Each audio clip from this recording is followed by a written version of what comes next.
From the heart of Ayrshire, rising over the River Ayr, this is Sorn Castle, more than 6 centuries of Scottish history carved into stone.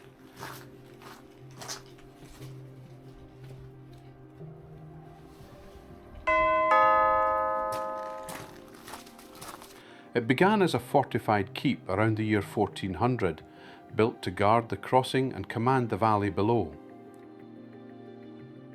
Over time it changed, strengthened in the 1500s and transformed again in the Victorian era into the baronial mansion we see today.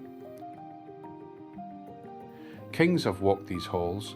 James VI attended a wedding banquet here in the late 1500s, a moment still remembered in the castle's long story.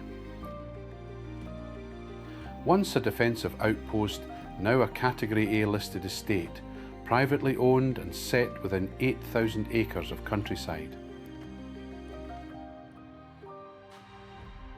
And today, Sorn Castle has a new purpose. Exclusive use weddings and events bring people together in a place first built for conflict, but now known for moments that last a lifetime. From fortress to celebration, Sorn Castle carries every era it has lived through.